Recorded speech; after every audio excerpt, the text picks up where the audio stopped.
ये कविता भी आपके पसंद की कविता है। खामखा तुम जस्टिफाई कर रही हो, मान लो कि बेवफाई कर रही हो, दरअसल वो क्या था ये सब बोलकर जी, दरअसल वो क्या था ये सब बोलकर और भी तुम बेहयाई कर रही हो। दरअसल वो क्या था ये सब बोलकर और भी तुम बेहयाई कर रहे हो। अच्छा, इसको जेंडर के साथ मत देखिएगा, मैंने जरूर रही कर दिया है, लेकिन ये इक्वली एप्लीकेबल है दोनों लोगों सर के कुछ लिए। भी हो, बेवफाई का तो जमाना आ ही गया है। तो हाँ, लेकिन मैं यहाँ पर हमारे यूथ के मन की बात हो मैं गई वो है। दोहे तक आता हूँ क्योंकि मेरा जी खुद सर, भी बहुत मन है। वो कविता मैं आखिरी में सुनाना स्वागत है सर, चाहूंगी। स्वागत है। ये दोहा अगर साहित्य और इस तरह का संवाद नहीं हो तो फिर कोई बात नहीं होती। जी सर। ये एक दोहा ही बताता है कि बताएगा आप लोगों का टेस्ट। गिरने के इस दौर का जी, आंखों देखा हाल, गिरने के इस दौर का आंखों देखा हाल, पारा जाड़े में गिरा नियत पूरे साल। क्या बात है।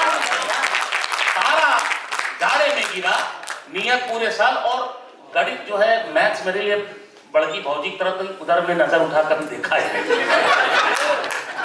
और आज जैसे बेटी भी है, मेरी भी है, और ये लोग पता नहीं कैसे भैया 98 99 चल जाए, उसमें हम लोग 3 लोग पास होते थे हम लोग के जमाने में। तो हालांकि मैं पढ़ा लिखा ठीक था, वो ऐसा नहीं है।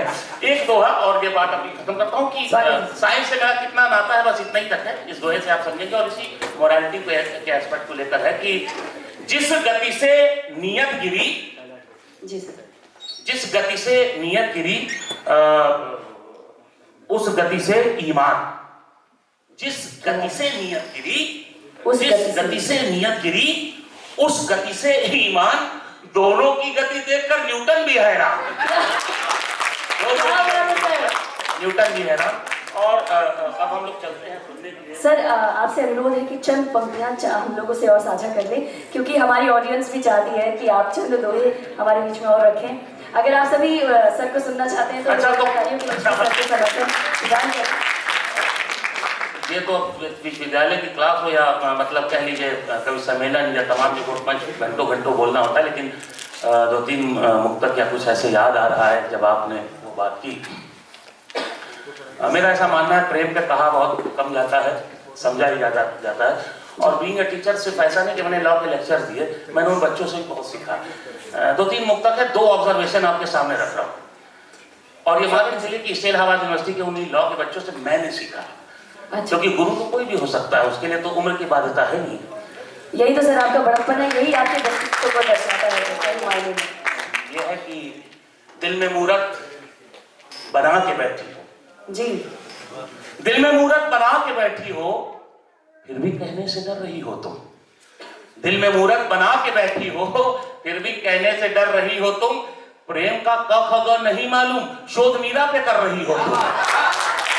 प्रेम का क ख ग नहीं मालूम, शोध मीरा पे कर रही हो। तो एक किसी बिटिया की आंख में मैंने कुछ ऐसी चीजें भी पढ़ी, अच्छा एक ही नहीं 2-4 भी आप कह सकते हैं, पढ़ाते पढ़ाते, कि उससे मिलने की कसक रहती है। जी, क्या बात है सर। उससे मिलने की कसक रहती है, कसक, ख्वाब मिलने के गुण नहीं पाती। उससे मिलने की कसक रहती है, ख्वाब मिलने के गुण नहीं पाती। रोज जाती हूँ क्लास में लेकिन सर जो कहते हैं सुन नहीं पाती। रोज जाती हूँ क्लास में लेकिन एवरी स्टूडेंट कहते हैं सुन नहीं पाती। और जैसा मैंने कहा, प्रेम का बहुत, प्रेम की पूरी सीरीज है। प्रेम और देश और प्रेम मतलब सब लेकिन बराबर सर है। आपकी लेखनी सर बहुत आधुनिक है, इसलिए यूथ को ज्यादा मजा आ रहा है सर। तो क्योंकि अभी जो मैंने पंक्ति खींची थी जो बहुत पॉपुलर रही है, फिर कुमार विश्वास जी और सारे मंचों पे हम लोग गए, उस पंक्ति लिखी थी, बात मेरी कर रहा होगा। क्या बात है sir, one of my favourite line. बात मेरी कर रहा होगा, नाम लेने से डर रहा होगा। नाम लेने से डर रहा होगा। जिंदगी बेबसी का हाईवे है, जिंदगी कहाई वे है, आज वो भी गुजर रहा होगा, आज वो भी गुजर रहा होगा। और कोरोना में बहुत लोग बिछड़ गए तो उस पर बहुत सी, लेकिन मैं फिर भी कोई ऐसी पंक्तियां लेके जाना चाह रहा था जो कि कहीं न कहीं उस प्रेम को, उस एहसास को जिंदा रखे थी। हम अलविदा कह जाएंगे तुम देखते रहना, क्या हम अलविदा कह जाएंगे तुम देखते रहना, यादों में ही रह जाएंगे तुम देखते रहना, खुशबू हमारे याद की रह जाएगी बाकी, खुशबू हमारे याद की रह जाएगी बाकी, ख्वाबों में मिलने आएंगे तुम देखते रहना, ख्वाबों में मिलने। और अगर देश को नहीं याद किया तो कुछ नहीं किया। एक बहुत छोटी सी कविता है और ये आपसे इसलिए मैं साझा करना चाहता हूँ। अभी अपने विश्वविद्यालय स्वर्णिम विजय मशाल आई तो उसमें भी और बाहर के मंचों पर पढ़ने का अवसर मिला। सेना के चयन के मानदंड और मापदंड बहुत सख्त होते हैं। मेरे खुद के भी 2-3 कर्नल मित्र यहीं पोस्टेड हैं आजकल, तो मैं वो भी समझ सकता हूँ। और कुछ लोगों को हमने खोया जी सर। आप समझिए थोड़ा सा भी कम ज़्यादा हो जाता है तो उनको नहीं लिया जाता।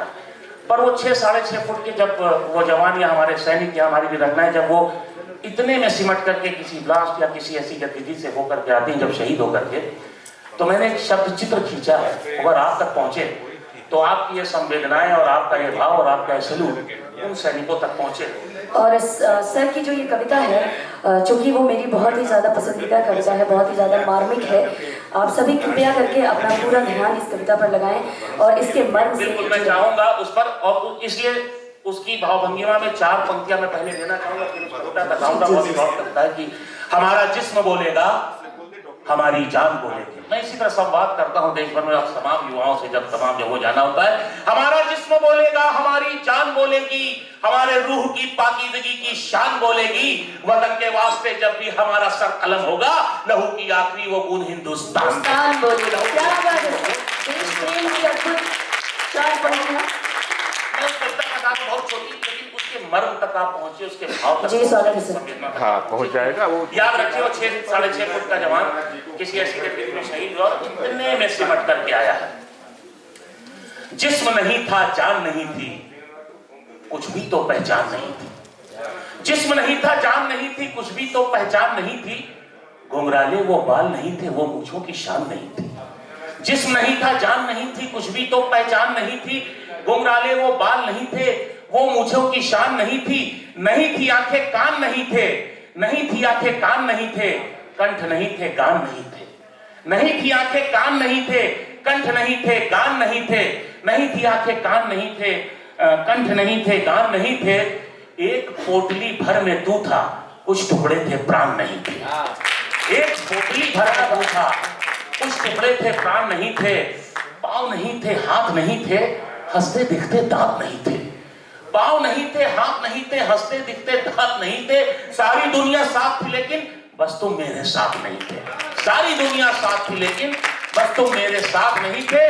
ताबूतों में वजन नहीं था, बेटे तेरा बदन नहीं था। ताबूतों में वजन नहीं था, बेटे तेरा बदन नहीं था। ओढ़ तिरंगा जो तू आया, शान वतन था, कफन नहीं था। ओढ़ तिरंगा जो तू आया, शान वतन। तो ये पंक्तियाँ मेरी बहुत पसंदीदा पंक्तियाँ इसलिए रही हैं क्योंकि हमारे हमारा जो भारतवर्ष है, यहाँ शहीदों को किस प्रकार से हम सम्मान प्रदान करते हैं, किस प्रकार से वो तिरंगे में उसका शरीर लिपट करके आता है, फिर भी हमें उनको श्रद्धांजलि अर्पित करनी चाहिए, उनको नमन करना चाहिए, उनको याद करना चाहिए। जिस प्रकार से सर ने बताया कि बेटे तेरा बदन नहीं था, ताबूतों में वजन नहीं था, बेटे तेरा बदन नहीं था। और क्योंकि हमें जो शहीद होते हैं, जब उनकी एक तरह से जब उनकी आखिरी जो कह सकते हैं आखिरी शरीर जब उनके घर पर पहुंचता है, तो कई बार तो हम उनको देख भी नहीं पाते हैं कि वो आखिरी बार हमारा बेटा किस तरह लग रहा होगा या कैसा दिख रहा होगा। हम रो तक नहीं पाते उनसे, उनके शरीर से लिपट कर आपकी इस मार्मिक कविता ने हमारे शहीदों को निवेदित करते हुए बहुत ही मर्म की चरम सीमा हमारे बीच में उजागर करी है सर। और इस कविता को लिखने के लिए मैं आपको नमन करती हूँ। एक बार जोरदार शुक्रिया। शुक्रिया सामूहिक बहुत प्यारी विद्या है और कुछ कई मंचों पे साथ भी रहे सामूहिक। और लेकिन सामूहिक जब तुम उस तरह से उधर से तुम संचालित करो, इधर से मैं बोल रहा हूँ, तो 8-10 साल पहले कुछ दूसरी सरकार थी, उस जमाने में मेरी एक कविता बड़ी पॉपुलर हुई थी। जब एक संचालन कहीं और से हो रहा था तो मैं सिर्फ दो पंक्तियां रख रहा हूँ, बहुत समझदार आप लोग हैं उस लंबी कविता की कि सारी सेना रानी की है, जब कोई और सरकार थी, सारी सेना रानी की है तुम केवल हथियार हो, सारी सेना रानी की है तुम केवल हथियार हो, कोई सुनता नहीं तुम्हारी, तुम कैसे सरदार हो। अच्छा, अब हम चलते हैं नए इस नई पौध को सुनने, क्योंकि मेरा ऐसा मानना है कि नए लोगों ने जो कमाल किया है, इनके पास जो ऊर्जा है और जो सोच है वो नई है, उसमें जिसे कह सकते हैं बहुत से डायमेंशन से, बड़े से बहुत आयाम है। ये कच्चे हो सकते हैं लेकिन ये सच्चे होते हैं, बात समझिए आप। ये कच्चे हो सकते हैं लेकिन सच्चे, क्योंकि शिल्प है और सारी चीजें कहन है, ये चीजें तो एक्सपीरियंस से आती है, ये अनुभव जनित एक्सपीरियंस ओरिएंटेड है। मेन मुख्य बात क्या है, उस ख्याल की बात है। और एक बात फिर मैं कहूंगा, ये कुछ और लोगों ने भी संभवतः कहा ही होगा कि ये बात लिख के रख लीजिए कि जो नई पीढ़ी का स्वागत नहीं करता, जो नई पीढ़ी का सम्मान नहीं करता, निश्चित तौर पर वो न सिर्फ अपना बल्कि पूरी विधा का नुकसान करता है। नए लोगों का स्वागत और सम्मान सबसे ज्यादा होना चाहिए, क्योंकि ये नए ख्याल लेकर के आ रहे हैं, नई सोच को लेकर के आ रहे हैं। हमारे साथ बगल में अनस भाई बैठे हैं और इनकी भी पुस्तक और वो पुस्तक का या कवर का लोकार्पण था, कवर का लोकार्पण था, उसके आवरण का लोकार्पण था। तो हम सबसे पहले आग्रह करेंगे अनस भाई से कि अपनी कविताओं से वो संवाद करें, अपने शेरों से, नज़मों से, जो भी कहें, और आपकी जिम्मेदारी है कि जोरदार तालियों से आपको नवाजें। अनस भाई।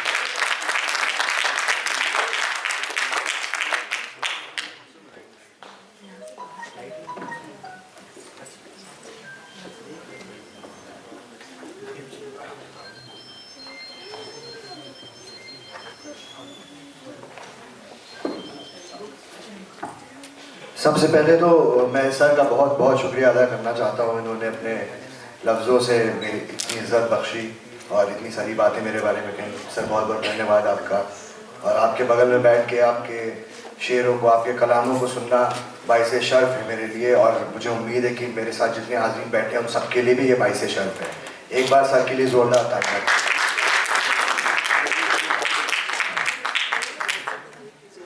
आपके दयारे मोहब्बत में हाज़री का शरफ़ हासिल करते आपके रूबरू ये खाकसार मोहम्मद अनस आपके सामने आदाब अर्ज़ करता है।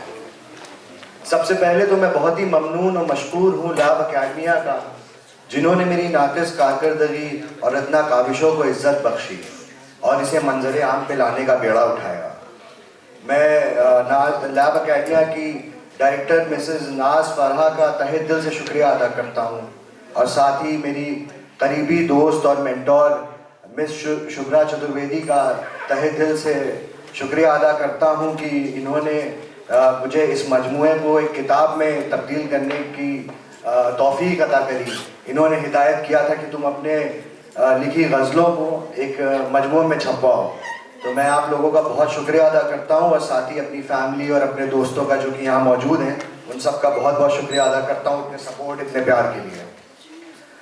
अब चूँकि स्टेज पे वक्त बहुत ज़्यादा नहीं है और वक्त बहुत ज़्यादा ना ख़राब करते हुए मैं ये बताना चाहूँगा कि ये जो मजमुआ जिसके कवर पेज की इब्तिदा के लिए मैं यहाँ हाजिर हुआ हूँ, ये लगभग 50 सफ़हात पर मुश्तमिल 25 गज़लों का मजमुआ है, और जिसका नाम मफ्तून ख़याल है, और इसी के कवर पेज की इब्तिदा के लिए मैं यहाँ हाजिर हुआ हूँ।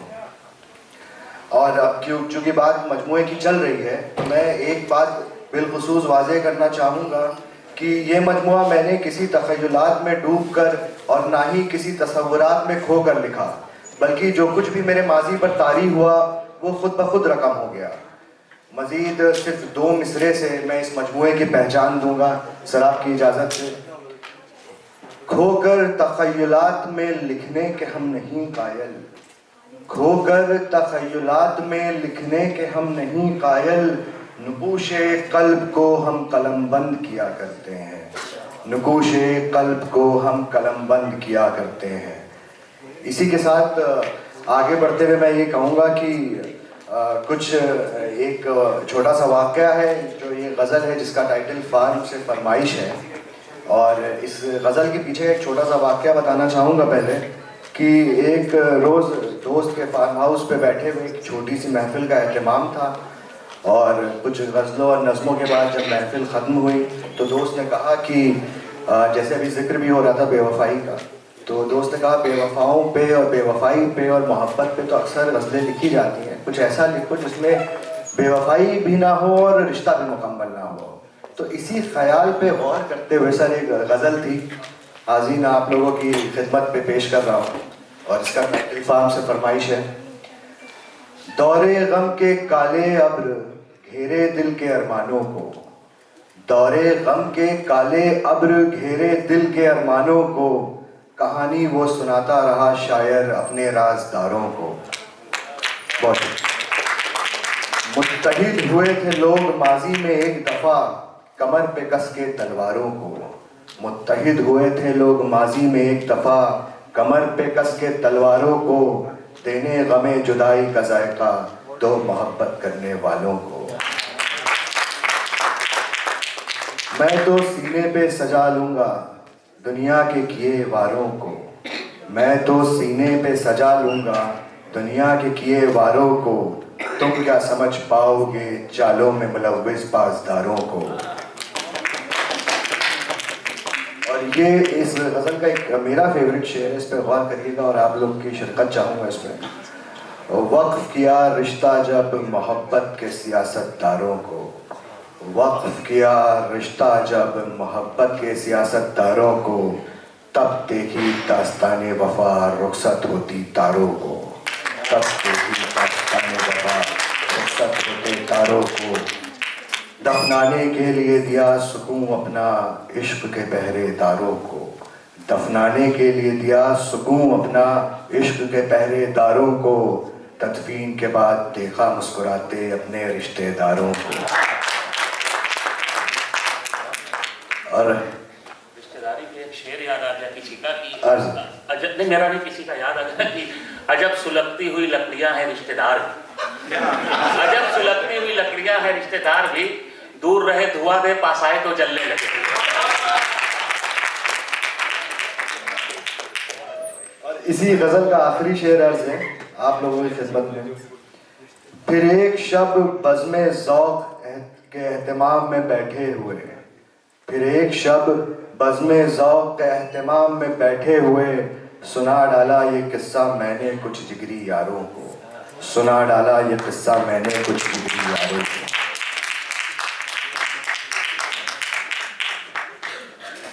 और इसी के साथ अब क्योंकि जब गज़लों का दौर शुरू हो चुका है, तो अगर आप लोगों की इजाज़त हो तो एक बहुत पसंदीदा गज़ल है मेरी, वो है मिदाद ज़िंदगी, इसका टाइटल है। और इस गज़ल के बारे में मैं ये बताना चाहूँगा कि मिदाद ज़िंदगी जिसका मायने है वे ऑफ लाइफ, ज़िंदगी जीने का तरीक़ा।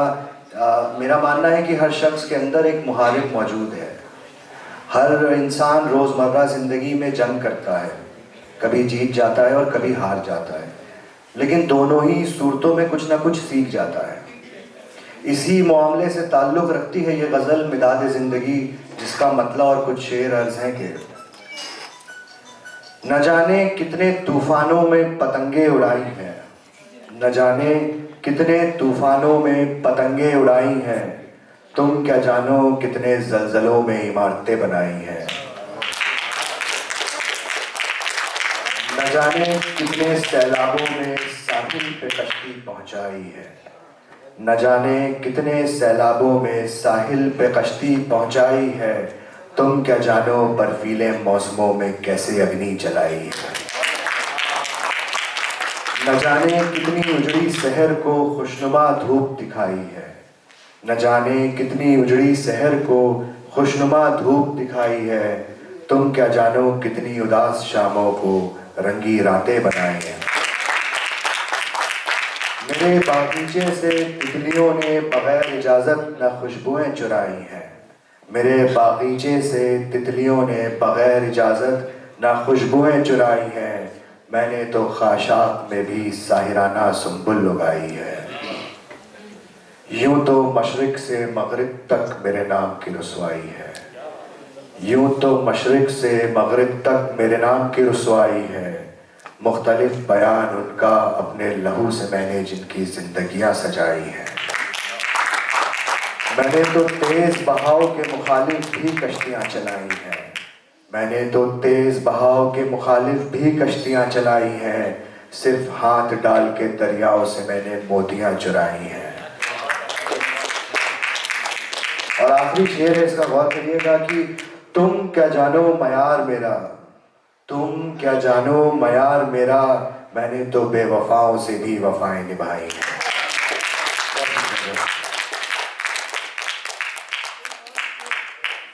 किसी की पंक्तियाँ याद आ रही हैं और यही आप लोगों से इंतज़ार भी है, गुजारिश भी है। और चूँकि इस कवि सम्मेलन के बाद हमारे शहर की बहुत ही प्रतिष्ठित रंगमंच की कलाकार लेखिका चैताली जी का नृत्य भी है, उसको भी हम लोग को देखना है। लेकिन जिस तरह से नई कलम बोल रही है, तो आप लोगों की यही किसी की पंक्ति मुझे याद आ रही है कि अभी तो नाव किनारे है फैसला न करो, ज़रा बढ़ोगे तो गहराइयाँ भी आएंगी। अभी तो नाव किनारे है फैसला न करो, ज़रा बढ़ोगे तो गहराइयाँ भी आएंगी। मुझे करीब से पर सरसरी नज़र से न देख, इसी किताब में दिलचस्पियाँ भी आएंगी। तो आप अपनी दिलचस्पियाँ बरकरार रखें। और मैं अपनी ही पंक्ति से, अपनी दो पंक्तियों से मैं शेफाली जी आप इधर हैं, आप पूर्णिमा जी, तो शेफाली जी को मैं आवाज़ दूंगा कि कहीं ज़्यादा कहीं पर कम मिलेंगे। आज किताबों की बात हो रही है और अनस भाई आपकी किताब आने वाली है, तो दो ही पंक्ति अपनी याद आ रही, कहीं ज़्यादा कहीं पर कम मिलेंगे, किताबों में सभी मौसम मिलेंगे। मैं इन्हीं पंक्तियों के पास शेफाली जी को माइक दे रहा हूँ और आपकी तालियां और जबरदस्त जोरदार होनी चाहिए। आप सभी नए लोगों के लिए बहुत बहुत धन्यवाद सर। पहली बात तो ये कि ये मेरा सौभाग्य है कि मैं आपके बगल बैठी हूँ और कविता पाठ करने जा रही हूँ। कोई त्रुटि हो, कोई गलती हो तो पहले ही क्षमा मांग लेना चाहूँगी। और ज़्यादा समय ना लेते हुए मैं यही कहना चाहूँगी, पंक्तियों से सुनिएगा। सीता का दहन कर आई, सावित्री को कहीं बहुत पीछे छोड़ आई। सीता का दहन कर आई, सावित्री को कहीं बहुत पीछे छोड़ आई। मैं किंचित भी बेवजह की हमदर्दी का पात्र नहीं हूं। मैं अपने अंतरतम के भय को समाप्त कराई। मैं नारी में चंडिका भी, मैं नारी में चंडिका भी, आवश्यकता अनुरूप मैं हर किरदार में ढल आई। मैं नहीं तनिक भी भयभीत, मैं अपने अतीत के हर अंधकार को मिटा आई। मैं भले भोली हूँ पर निपुण हूँ हर गुण से। मैं स्वयं करती अपने भीतर के हर अभाव की भरपाई। मैं अपने अंतरतम के भय को समाप्त कर आई।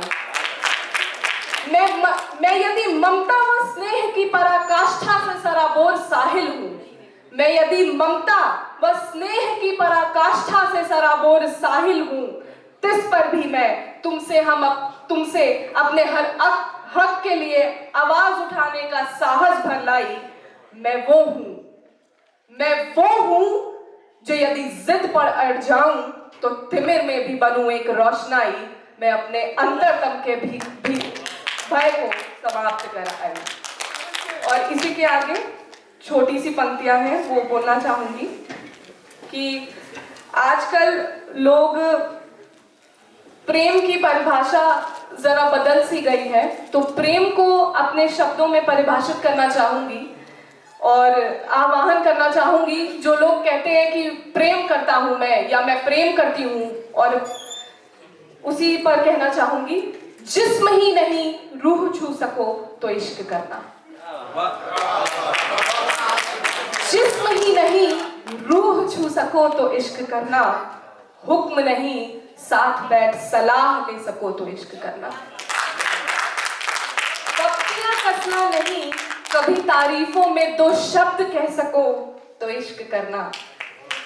मालिक नहीं कभी हमराज बन सको तो इश्क करना।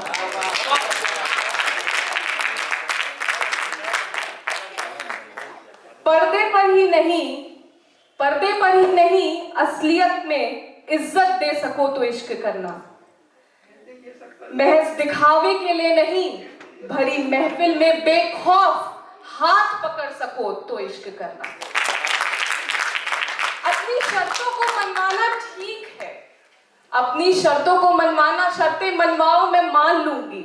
अपनी शर्तों को मनवाना ठीक है, उसकी शर्तों पर कभी बेझिझक उतर सको तो इश्क करना। वो मेरी है इस बात की रट नहीं, वो मेरी है इस बात की रट नहीं, कभी तुम भी उसके बन सको तो इश्क करना। सात फेरों को साक्षी मानकर, सात फेरों को साक्षी मानकर नहीं, दिल से उसे जीवन संगिनी बना सको तो इश्क करना। बहुत बहुत धन्यवाद।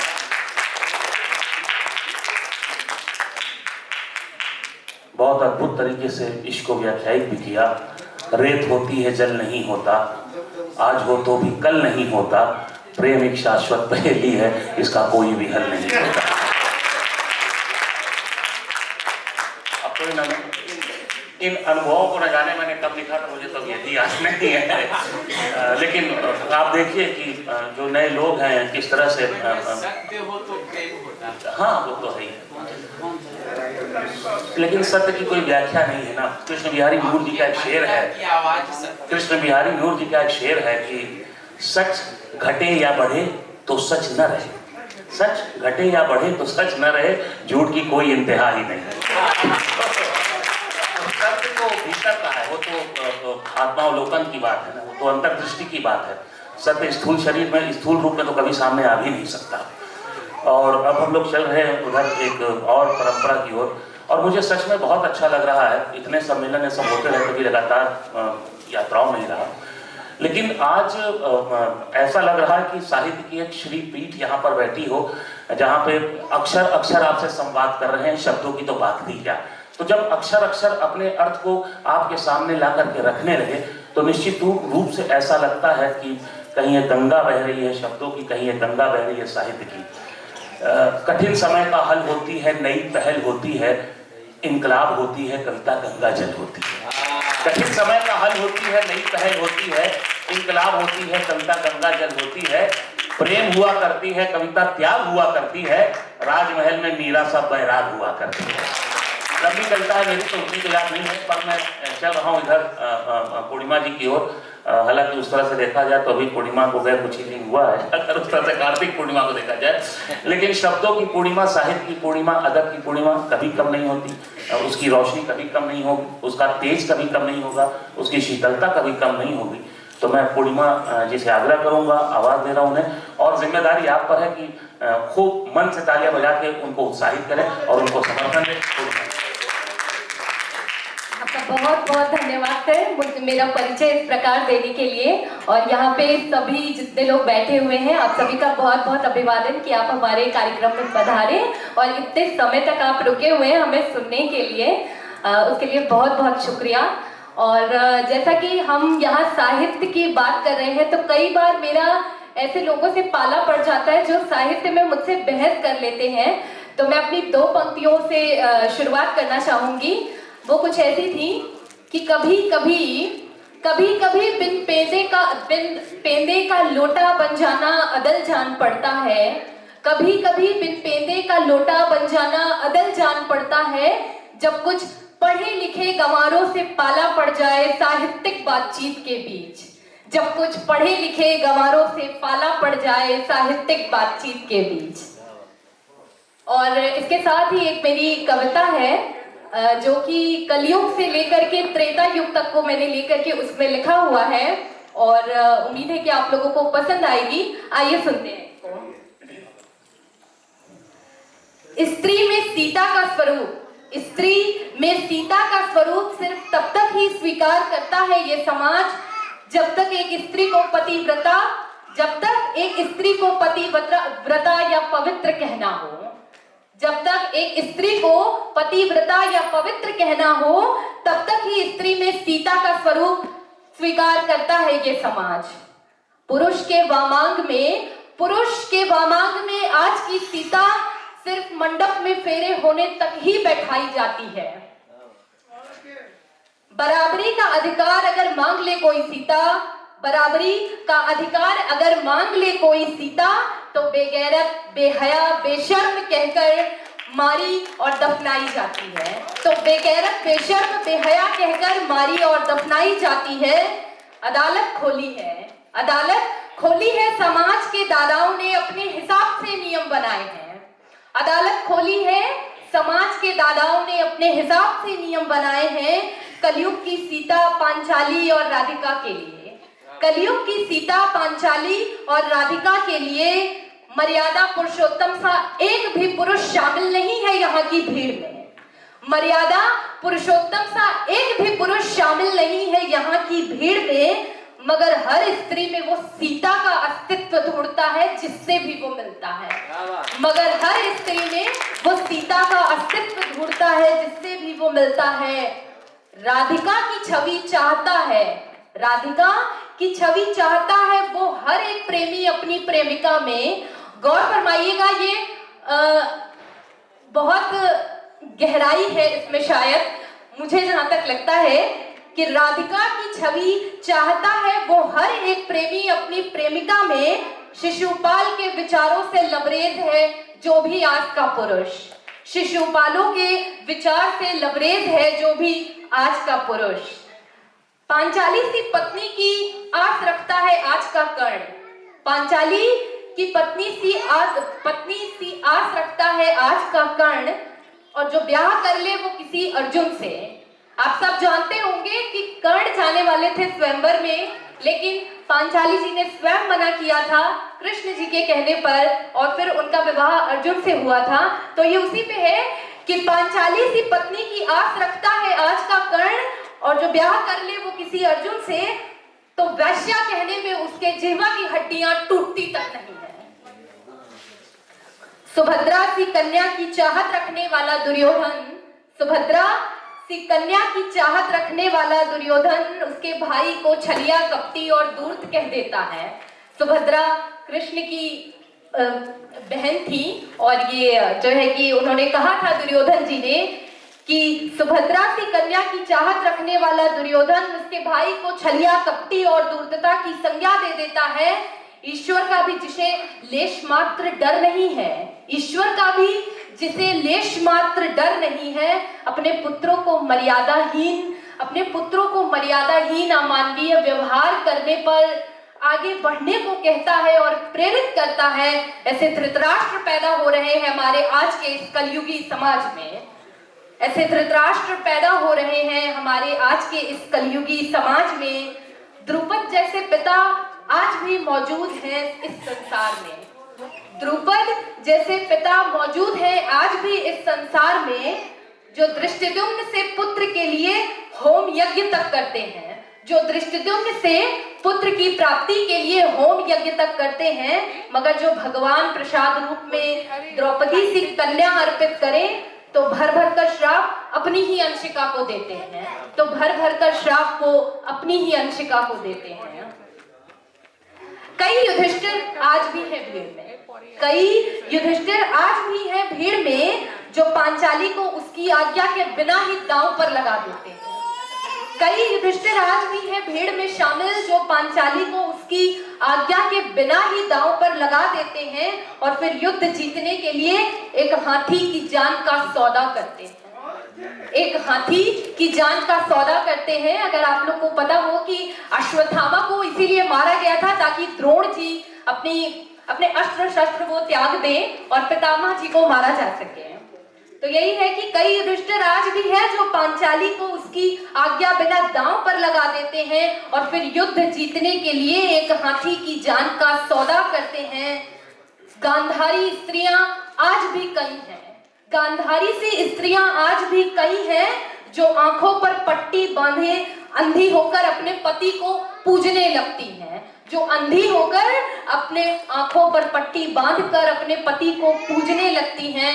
रावण का तो ठीक ठीक मुझे मालूम नहीं, रावण का ठीक ठीक मुझे मालूम नहीं, मगर लखन और भरत जैसे भाई इस युग में नहीं जन्मा करते हैं, मगर भरत और लखन जैसे भाई इस युग में नहीं जन्मा करते हैं। और शकुनी मामा की जाल में फंसकर हो रही है रोज रोज एक नई नई महाभारत। शकुनी मामा की जाल में फंसकर हर रोज हो रही है एक नई नई महाभारत इस संसार में, जिसमें एक द्रौपदी रूपी स्त्री उसका निमित्त बनती जा रही है। और अंत में ये 2 लाइनें हैं जो मैंने बहुत लोगों से सुनी है, उसी को मैंने यहाँ लिख दिया है कि और संसार आज भी बस एक ही रट लगाए बैठा है। और संसार आज भी बस एक ही रट लगाए बैठा है कि महाभारत का कारण एक स्त्री होती है, महाभारत का कारण एक स्त्री होती है। और ये 4 लाइनें हैं जो थोड़ी सी प्रेम पर हैं। हालांकि मेरी इतिहास से ही मैंने उठा करके इसको लिखा है, तो सुनिएगा कि नहीं है रघुनंदन की जानकी बनने की इहा मुझ में, नहीं है रघुनंदन की जानकी बनने की इहा मुझ में, ना ही बांसुरी वाले की राधिका बनने की आरज़ू अवशेष है। बात कुछ यूं है कि मैं बन जाती हूँ पार्थ तुम्हारी, तुम मेरे माधव बन जाओ ना। या यूं हो सके कुछ कि मैं बन जाऊं सुभद्रा तुम्हारी और तुम मेरे अर्जुन बन जाओ ना, तुम मेरे अर्जुन बन जाओ ना। धन्यवाद आप सभी। बहुत आभार पूर्णिमा। अभी यही बात हो रही थी कि साहित्य हमें वो ताकत देता है, हमें वो जबान देता है कि हम सही बात कह सकें और सही समय पर हस्तक्षेप कर सकें। चूंकि मैं कानून का पढ़ाता हूँ, इसलिए कानून का एक संदर्भ फिर बार बार याद आ रहा। अभी तो इंडियन कॉन्ट्रैक्ट एक्ट है और जहाँ कंसेंसस की बात होती है, सहमति की बात होती है, कंसेंसस एडिडम एक शब्द आता है, same thing in the same sense. तो जब द्रौपदी गई थी, अगर उसी समय किसी ने आवाज उठाई होती, जब अंदर से माता की आवाज आई आपस में बांट लो, तो उसको बताया जाना चाहिए था कि वस्तुएं बांटी जाती हैं, स्त्री नहीं बांटी जाती, स्त्री का बंटवारा नहीं होता। सबसे बड़ी गलती महाभारत में हुई थी। किसी को उस समय बोलना चाहिए था, प्रतिरोध करना चाहिए था, प्रतिवाद करना चाहिए था। क्या आपको लगता है कि स्त्री इस तरह से बांटी जा सकती है? और ये फैक्चुअल मिस्टेक थी। आज तो कॉन्ट्रैक्ट माना ही नहीं जा सकता फैक्चुअल मिस्टेक पे। हम घोड़ा खरीदने की बात कर रहे हैं और वो गाय बेच रहा, कैसे मान लिया जाएगा? और स्त्री को कैसे बांटा जा सकता था? तो अगर उस समय इन्फॉर्म किया गया होता, कुंती माता को बताया गया होता कि नहीं ये द्रौपदी है, किसी वस्तु की बात नहीं है, तो कम से कम ये अपमान और ये सिलसिला नहीं चलता। आपने सारे प्रसंगों को लेकर कहा, आज हम लोकतंत्र की बात करते हैं, सच की बात करते हैं, तो कविता ताकत जबान देती। बाबा तुलसी बहुत पहले कह गए।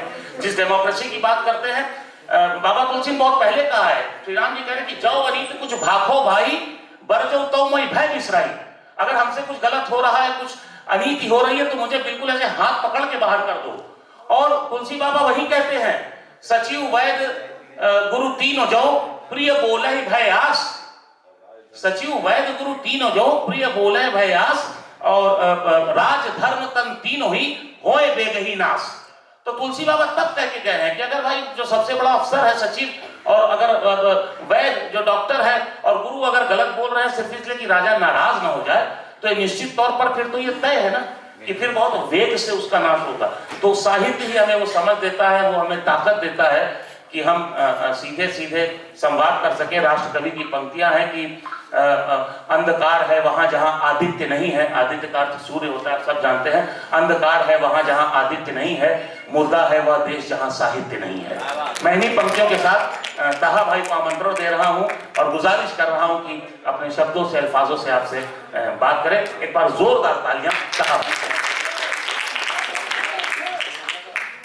बहुत ही काबिल शख्सियत हमारे बगल में तशरीफ फरमा है।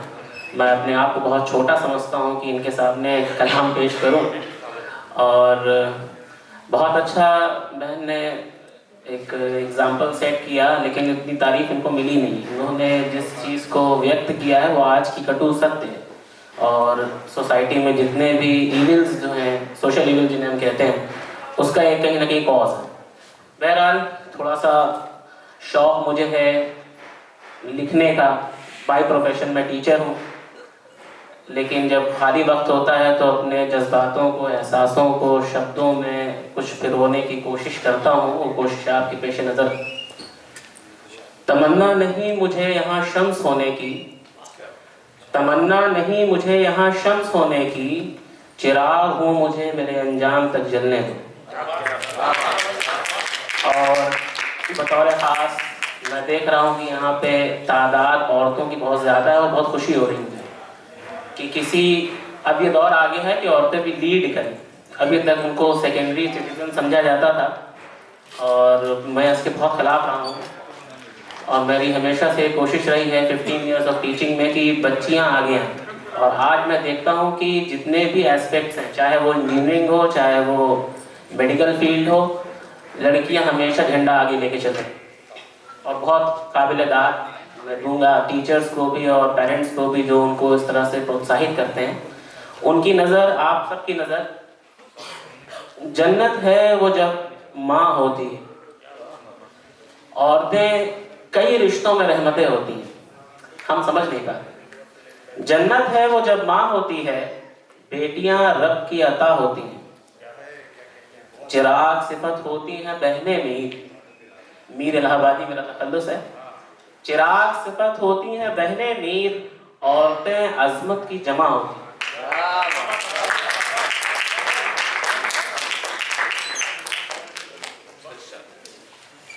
अभी हम सब ने कोविड का दौर देखा, काफ़ी हमारे अजीज़ लोग मिलने जुलने वाले, रोज़ाना मिलने वाले हमारा साथ छोड़कर चले गए। एक अजब कैफियत थी, हर आदमी के चेहरों पर डर था, लोगों ने मिलना जुलना ही बंद कर दिया था। उस कैफियत में कुछ जज्बात मेरे दिल में आए, मैंने जो ऑब्ज़र्व किया उसे लिखा है, मतलब चंद शेर आपकी पेश नज़र। वीरान है बस्तियाँ, उजड़ा हुआ घर नज़र आता है।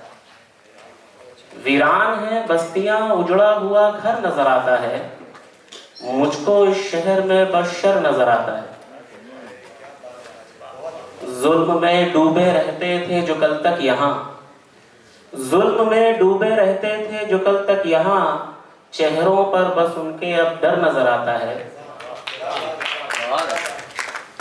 आबाद थे मैखाने कल तक बाजार भी थे रोशन, आबाद थे मैखाने कल तक बाजार भी थे रोशन, देखता हूँ आज तो बस मंजर नजर आता है। बस्तियों जवाल में घुटती हुई इन उम्मीदों को फकत, बस्तियों जवाल में घुटती हुई इन उम्मीदों को फकत एक तेरा ही तो बस डर नजर आता है। एक तेरा ही तो बस डर नजर आता है। और ये मेरी माँ मोहतरम के लिए मैंने ख़ास लिखा था ये शेर, उनकी नज़र। वजूद को मेरे बका देती है, वजूद को मेरे बका देती है, माँ है जो असल नफ़ा देती है। वजूद को मेरे बका देती है, माँ है जो असल नफ़ा देती है। क्या दे सकता हूँ उस हस्ती को मैं, क्या दे सकता हूँ उस हस्ती को मैं जो कदमों से जन्नत की सबा देती। क्या दे सकता हूँ उस हस्ती को मैं जो कदमों से जन्नत की सबा देती है। और एक बदला और ये शेर आप सबकी पेश नज़र।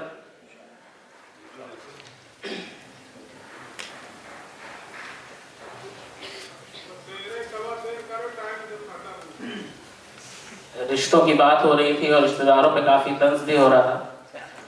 हालांकि हर कोई इस प्यार का नहीं होता, इंसान का अपना किरदार है, अगर वो सही है तो रिश्ते भी सही होते हैं। मतलब है रिश्तों में कुछ मफाद सा लगता है, मफाद प्रॉफिट को कहते हैं, कुछ पाने की हसरत, मफाद मुनाफा। मतलब है रिश्तों में कुछ मफाद सा लगता है, छोटी इज्जत छोटी शान कुछ निफाक सा लगता है। मुझे अपने नोचते हैं प्यार कहकर मीर, मुझे अपने नोचते हैं प्यार कहकर मीर, अब कोई रिश्ता हो मुझे मजाक सा लगता है। और फिर से दोहरा देंगे क्या? बेशक। मतलब है रिश्तों में कुछ मफाद सा लगता है, झूठी इज्जत झूठी शान कुछ निफाक सा लगता है। मुझे अपने नोचते हैं प्यार कहकर मीर, मुझे अपने नोचते हैं प्यार कहकर मीर, अब कोई रिश्ता हो मुझे मजाक सा। एक मतलब और जमशेर और दीदे आईना हाले दिल दर्द बयान करते, दीदे आईना हाले दिल दर्द बयान करते हैं। चेहरा कासे रंजो गम खुलकर कलाम करते हैं। हंसी में पोशीदा है उनके राज कई मगर, हंसी में पोशीदा है उनके राज कई मगर, लब चुप रहकर किस्सा तमाम करते हैं। होते हैं जब भी कभी महफिल में वो, होते हैं जब भी कभी महफिल में वो, मिलते हैं सबसे फकत सलाम करते हैं। मिजाज मुफलिसाना है सब जानते हैं मगर। इस शेर पर तवज्जो खास आप सबकी ज़िंदगी में कैफियत ज़रूर आती होगी, हम कितना भी कर लें कम ही रहता है। मिजाज मुफलिसाना है सब जानते हैं मगर, बदजन है ये कहकर बदनाम करते हैं। बदजन है ये कहकर बदनाम करते हैं।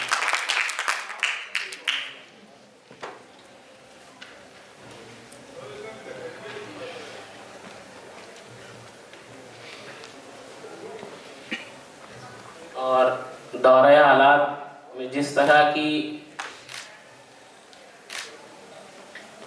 मौजूदा रविश लोगों में है, एक दूसरे को बर्दाश्त न करना और ऐसे लोगों से उम्मीद रखना जो आप कभी काम ही नहीं आते।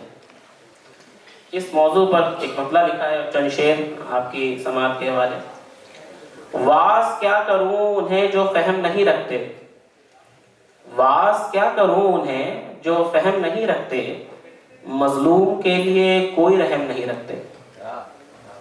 इनसे उम्मीद करना खुद को धोखा देना है, इनसे उम्मीद करना खुद को धोखा देना है कि ये किसी के जख्मों पर मरहम नहीं रखते, ये किसी के जख्मों पर मरहम नहीं रखते। आज मेरा हाल पर खामोश ज़ुबां है सब, आज मेरे हाल पर खामोश ज़ुबां है सब, अपने दिफा में बोल सके ये दम नहीं रखते। बुज़दिल हैं इनमें कोई मर्द नहीं है मीर, बुज़दिल हैं इनमें कोई मर्द नहीं है मीर, बड़े ही बेहिस लोग हैं कोई शर्म नहीं रखते, बड़े ही बेहिस लोग हैं कोई शर्म नहीं रखते। और एक मतलब दोषे, तड़प कर रह जाता हूँ बोल नहीं सकता, तड़प कर रह जाता हूँ बोल नहीं सकता, मजबूर जात है लब खोल नहीं सकता, मजबूर जात है लब खोल नहीं सकता। क्या सुनाए तुम्हें सितम जमाने के हम, क्या सुनाए तुम्हें सितम जमाने के हम, मंसूख बात है दिल बोल नहीं सकता। हिसाब करूं अगर तो मार दिया जाऊं, हिसाब करूं अगर तो मार दिया जाऊं, मकरूज हाथ हैं कोई तोल नहीं सकता, मकरूज हाथ हैं कोई तोल नहीं सकता।